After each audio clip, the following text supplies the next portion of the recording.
Good morning. I wanted to make a hopeful video, a happy video. It's easy to make videos about what's wrong, but I want to make a video about something that's right, even if I feel that it came from a mistaken origin. Perhaps one of the greatest mistakes in human history that people ever made was thinking that their government was going to benefit them. Well, there might be very rare exceptions. Almost always government is against the people, almost always. And the reason is simple. Governments accrue power and wealth. Do you know who wants power and wealth?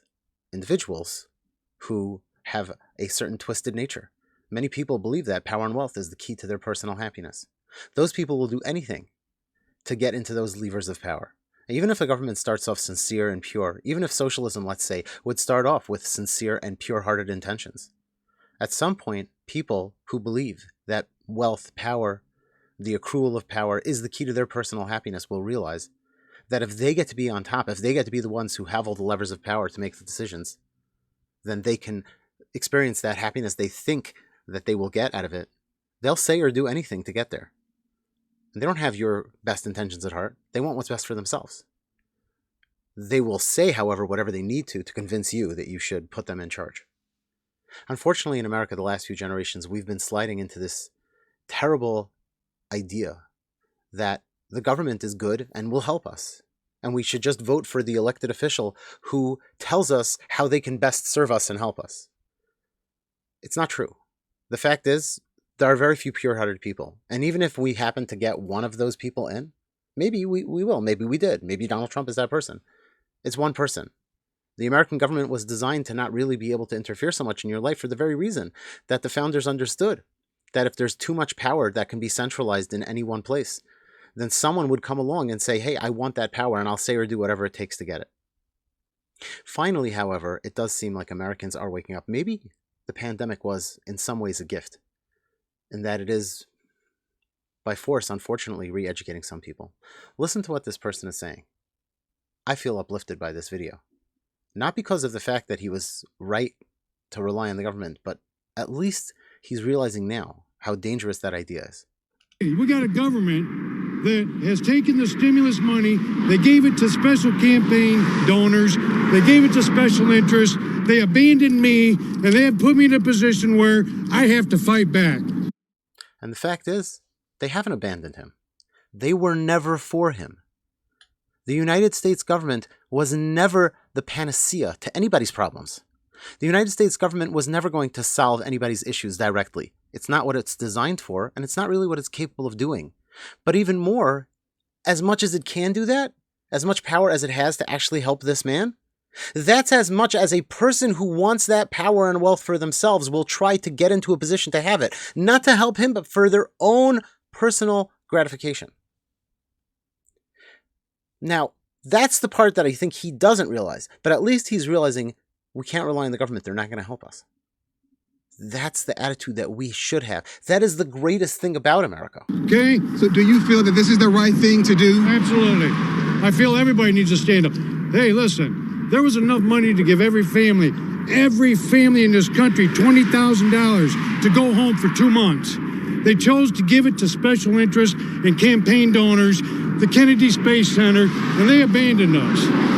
So you could have given me money. I'd gladly walk away for 60 days and let this virus settle down. I'm not going to do it alone. Okay? Are you going to continue to violate the state's orders and stay open? This is a state order. This isn't an order. This is a conspiracy. This is a tyranny. What do you want to tell other... Now think about what he's saying. It's a conspiracy. It's a tyranny. I don't think that's even true, to be honest. I'm not so extreme. But it doesn't matter. Can you ever imagine, did anybody ever dream that we would get to the day when an American citizen could even say those words? This is government tyranny? How did we get here? You know how we got here? Because we messed up. Our founders wanted us to never trust government and therefore never let them get power. We let the government get enough power to get to the point where an American citizen could utter the words, there's government tyranny. We can stop it. This is the generation. This is the time. We can wake up and say, you know what? We need to stop letting the government have enough control over our lives that there could even be a possibility for them to have a tyranny. It's not there yet, really. But we've allowed ourselves to come even too dangerously close to tasting like it. Because remember, all those people, whether they're twisted or it's human nature, is not the discussion. But all those people who want that power for their own self-gratification, when they realize that, oh my gosh, it's there, maybe I can get it, they'll say or do anything. But we, as a people, we can stop it. If we all, and it doesn't require violence, by the way, we're not there yet. It doesn't require violence, and it doesn't require an extreme redistribution of wealth or reimagining or reinventing of government. All it requires is for us to understand that freedom is when we say to the government, do the minimum that you need to keep me safe, to keep my life orderly, so I can have a neighborhood without crime, that I can operate my business in, that I can have roads and tunnels and streets and maybe schools. Even that, I frankly have my own personal opinions on whether schools should be privatized, but we'll leave that aside. Give me the minimal structure I need without you having the power to interfere in my life in any direct level, so that me and my friends and my community, we can have our own lives, we can structure our own world. And each little community can be unto itself its own power. And if you don't like it in one community, just go to a different one. That does give you the rules and the power and the ability you like. But as soon as you let the government start regulating the things that affect you in a more direct way, then you've invited someone who wants that power over you for his own self-gratification to take it. And thank God we're now realizing how dangerous that is. Restaurant owners who Wake up, stand up. This is America. Be free. I got patriots coming out supporting me. Wake up, stand up. This is America. Be free.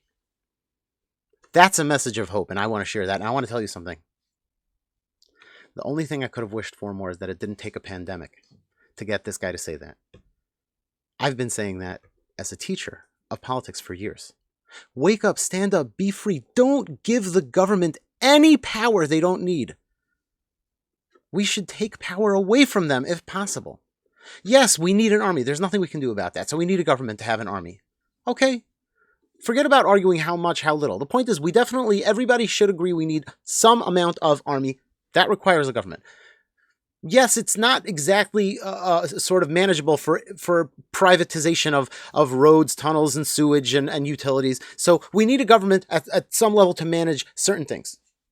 But take away as much power. Every single unit of power that the government has should be analyzed carefully, and everything they don't need should be taken away. Stand up, rise up, and be free. And frankly, be American. This is America. That's a message of hope. I pray, and I believe that more people will begin to feel like this person, and hopefully we can restore this country to glory. And it won't come about, again, we're not at the point yet where it's violence, but it'll come about through more people feeling like this. When enough people feel like this, they'll begin to realize we shouldn't be voting for politicians who say, we'll help you if you give us power. We should be voting for politicians. And it hurts at some level to think like this and irrational, but we should be voting for the politicians who say, we might not be able to help you because we just don't have the power, but we promise to run the city and the country in the best way possible without taking more power to ourselves. That's a hard thing to vote for, because it's way more tempting to vote for the person who says, don't worry, we'll give you money. But you know who that person's really going to give money to? Maybe he's the pure-hearted person, maybe. But even if he is, the next person who comes along will say, wow, I can get access to all these billions of dollars of worth of power if I just tell people that. Okay, so I'll do that. And then what? When the not pure-hearted person gets in, he's going to give that money to the people who will give him even more power. But he'll have the power to shut down your business. Rise up, stand up, be free. This is America. I'm out. See y'all later.